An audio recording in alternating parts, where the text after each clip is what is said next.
안녕하세요. 오늘 저희는 당신이 보내주신 보험 관련 자료들을 좀 살펴봤는데요. 요즘 보험 시장 정말 빠르게 변하고 있더라고요.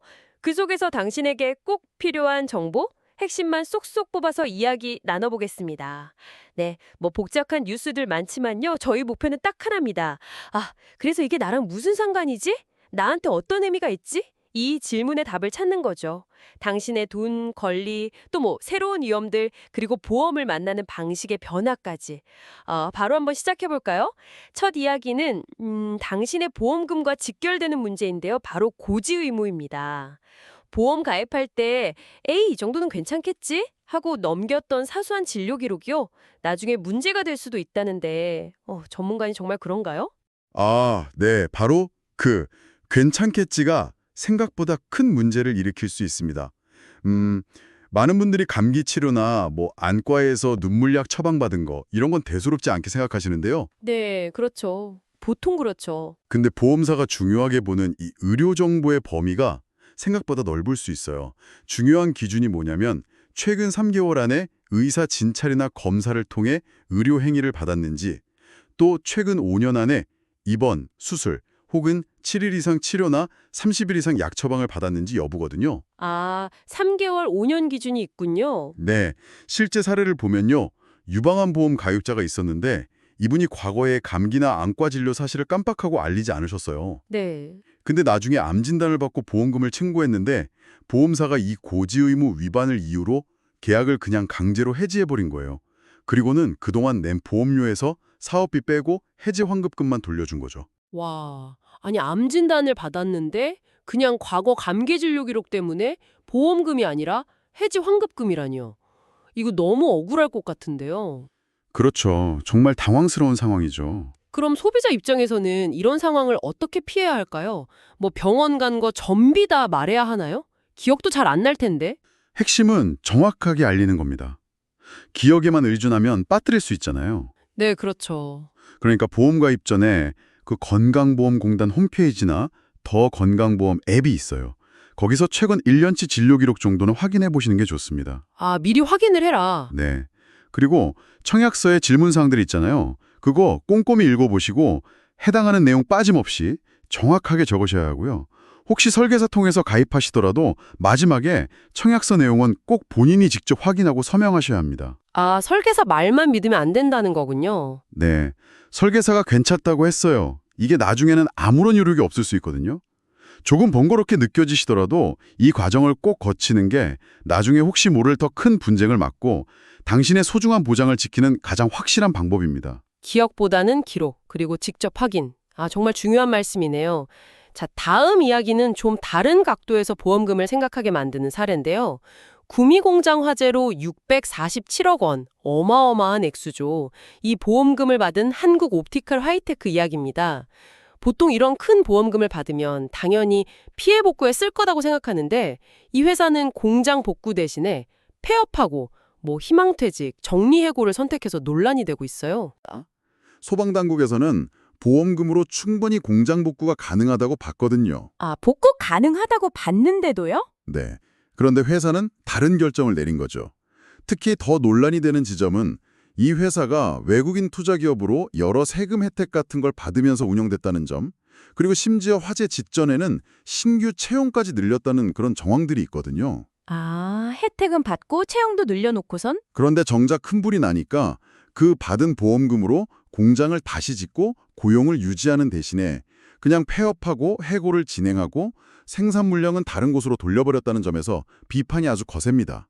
국회나 노동조합 쪽에서도 문제를 제기하고 있고요. 그러니까 외국계 기업이 세금 혜택 같은 건 다 받아놓고 정작 어려움이 닥치니까 지역사회나 노동자 책임은 뒤로 하고 그냥 기업 이익만 챙겼다. 이런 비판이군요. 이게 단순히 그냥 한 기업의 문제로만 볼 건 아닌 것 같은데요. 물론입니다.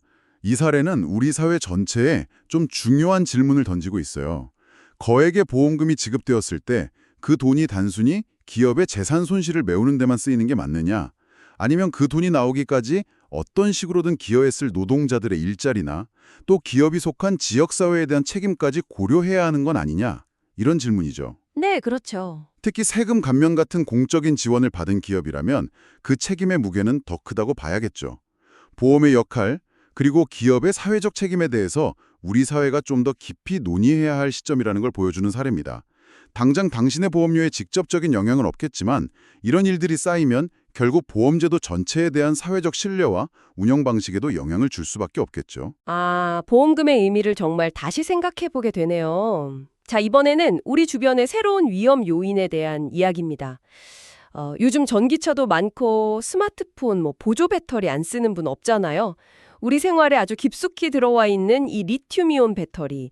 편리하긴 한데 가끔 화재나 폭발 사고 소식 들리면 좀 불안하긴 하거든요. 실제로 관련 사고가 작년보다 50% 이상이나 늘었다는데 문제는 이런 새로운 위험에 대한 보험 대비가 아직 좀 부족하다는 거예요. 맞습니다. 이 리튬이온 배터리, 줄여서 LIB라고도 하는데요. 이 관련 사고가 정말 심각한 문제입니다. 이게 일반 화재랑 좀 다른 게 열폭주라고 해서 순식간에 온도가 엄청나게 치솟거나 또 불이 다 꺼진 줄 알았는데 다시 살아나는 재발화 위험도 상당히 높거든요. 아, 재발화 위험도 있군요. 네.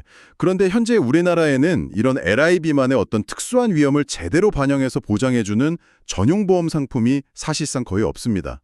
대부분 그냥 일반 화재보험, 이나 생산물 배상 책임보험 이걸로 처리하고 있는데 이걸로는 좀 부족하다는 지적이 많아요.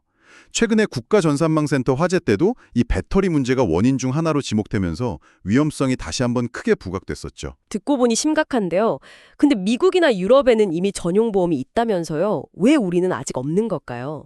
만약에 이런 LIB 관련 사고가 났을 때 전용 보험이 없으면 구체적으로 어떤 문제가 생길 수 있는 건가요? 아무래도 보험 상품을 개발하려면 관련 사고 데이터가 쌓이고 또 위험을 평가하는 모델 같은 게 필요한데요. LIB는 비교적 좀 새로운 기술이다 보니까 국내에서는 아직 그 기반이 좀 부족한 측면이 있습니다. 아, 데이터가 부족하다. 그렇죠. 전용 보험이 없으면 만약에 당신의 전기차나 집 혹은 사업장에서 LIB 관련 화재가 발생했을 때 기존 보험으로는 보상을 제대로 못 받을 가능성이 있어요.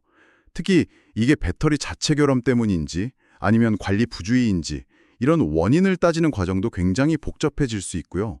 기업 입장에서는 더 심각할 수 있죠. 생산 라인이나 물류 창고에서 큰 사고라도 나면 막대한 손실은 물론이고 공급망 전체에 영향을 줄 수도 있거든요. 네.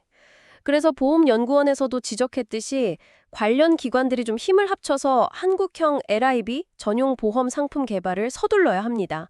당장은 사실 개인이 할 수 있는 건 화재보험 가입할 때 관련 특약이 있는지, 또 있다면 보장 범위는 어디까지인지 이런 걸 꼼꼼히 확인하는 정도가 최선일 수 있겠네요. 네, 새로운 기술이 가져온 또 다른 숙제인 셈이군요. 자, 마지막으로 보험을 구매하는 방식, 그러니까 판매 채널에 대한 소식 두 가지를 엮어서 살펴보겠습니다. 한때 디지털 혁신의 아이콘처럼 여겨졌던 캐롯손해보험이 결국 한화손해보험에 흡수합병된다는 소식이 있고요. 또 다른 한편에서는 대형 보험사들이 앞다툼 만들고 있는 자회사형 GA, 그러니까 보험 대리점들의 현주소를 좀 짚어보려고 합니다. 이런 변화들이 당신의 보험 선택에는 어떤 영향을 줄까요? 네, 이 두 소식은 보험 판매 채널이 어떻게 변화하고 있는가, 이 큰 흐름 속에서 같이 보면 좀 흥미로운 지점들이 있습니다.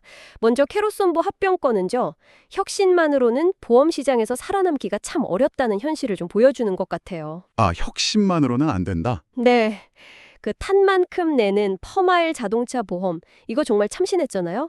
네, 아이디어 좋았죠. 우리 결국 자동차 보험 외에 다른 분야로 사업을 확장하는 데는 좀 어려움을 겪었고 수익성을 확보하는 데 실패했어요. 결국 화난손해보험의 온라인 채널로 흡수되면서 디지털 보험의 길이 아직은 좀 험난하구나 하는 걸 보여준 셈이죠. 반면에 삼성생명 금융서비스 같은 대형 보험사의 자회사 GA들은 설계사 수도 엄청 늘리고 매출도 막 급증하고 겉으로 보기에는 엄청 빠르게 성장하고 있다면서요. 맞습니다. 그 삼성생명 금융서비스, 줄여서 삼금서라고도 하는데요. 여기 경우 설계사 수도 4,000명이 넘고 계약 유지율 같은 지표도 업계 최고 수준이에요. 외형만 보면 아주 성공적인 확장처럼 보이죠. 네. 근데 속을 좀 들여다보면 이야기가 살짝 다릅니다. 매출이 906억인데 판매관리비, 그러니까 비용이 978억이에요. 여전히 적자 상태인 거죠. 아, 버는 것보다 쓰는 돈이 더 많다. 그렇죠. 쉽게 말해서 사람 늘리고 조직 키우는 데 드는 비용이 아직은 벌어들이는 돈보다 많다는 의미입니다. 이게 뭐 비단 삼금서만의 문제는 아니고요. 많은 신생 GA나 확장 중인 GA들이 겪는 일종의 성장통이라고 볼 수도 있습니다. 그렇군요. 그럼 이 캐롯의 사례랑 또 GA들의 성장통을 보면 소비자 입장에서는 어떤 점을 좀 눈여겨봐야 할까요? 뭐 디지털이든 대면 채널이든 결국 중요한 건 안정성이랑 신뢰일 텐데요. 아, 정확하십니다. 캐롯의 합병은 혁신적인 상품도 물론 중요하지만 그 상품을 계속 안정적으로 제공하고 관리할 수 있는 회사의 안정성 역시 무시할 수 없다는 거 보여주고요. 다른 한편으로 GA들의 성장은 소비자에게 더 다양한 상품을 비교해 볼 기회를 준다는 장점은 분명히 있어요. 하지만 동시에 이게 과도한 수수료 경쟁으로 이어지거나 혹은 불안전 판매 가능성에 대한 우려도 같이 존재하거든요. 네, 그렇죠. 양면성이 있네요. 따라서 당신이 보험에 가입하실 때는 단순히 상품 자체의 매력만 보실 게 아니라 그 상품을 판매하는 회사의 재무 건전성이나 평판, 그리고 상담을 제공하는 설계사나 플랫폼의 전문성, 신뢰도 이런 것들을 좀 종합적으로 고려하시는 게 중요합니다. 특히 GA 통해서 여러 회사 상품 비교할 때는 이게 혹시 특정 상품에 좀 치우친 설명은 아닌지, 정말 나에게 필요한 보장인지 스스로 좀 판단하는 자세가 필요하다고 할 수 있겠습니다. 오늘 저희는 보험 가입 시 놓치기 쉬운 고지 의무 문제부터 시작해서 보험금 사용의 어떤 사회적 책임 문제, 또 리튬 배터리 같은 새로운 기술 위험에 대한 대비 필요성, 그리고 마지막으로 변화하는 보험 판매 환경까지 당신의 보험 생활과 아주 밀접한 4가지 핵심 이슈들을 짚어봤습니다. 부디 오늘 저희가 나눈 이야기들이 당신의 현명한 보험 선택에 조금이나마 도움이 되었기를 바랍니다. 네, 마지막으로 한 가지 질문을 좀 던져드리고 싶은데요. 우리는 보통 뭐 이사하거나 차를 새로 사거나 아니면 가족 구성원의 변화가 생기는 등 삶에 좀 큰 변화가 있을 때 보험을 새로 알아보곤 하잖아요. 네, 보통 그럴 때 많이들 보죠. 그런데 오늘 저희 이야기 나눈 것처럼 리튬 배터리 같은 예상치 못한 새로운 위험이 계속 등장하고 보험 상품이나 판매 환경도 계속해서 변하고 있습니다. 그렇다면 어떤 특별한 이벤트가 없더라도 지금 내가 가지고 있는 보험들이 여전히 현재의 나에게 그리고 현재의 이런 위험 한간에 잘 맞는지 한번 정기적으로 보험 건강검진 같은 걸 해볼 필요는 없을까요? 어쩌면 몇 년 전에 가입했던 보험의 보장 범위가 지금의 나에게는 좀 부족하거나 혹은 반대로 불필요한 부분이 생겼을지도 모릅니다. 아, 내 보험 포트폴리오에 대한 정기 점검. 와, 정말 중요한 지적이신 것 같습니다. 오늘 저희와 함께 이렇게 깊이 있는 정보 탐색에 동참해 주셔서 감사합니다. 다음에도 당신에게 꼭 필요한 통찰력 있는 분석으로 다시 찾아뵙겠습니다.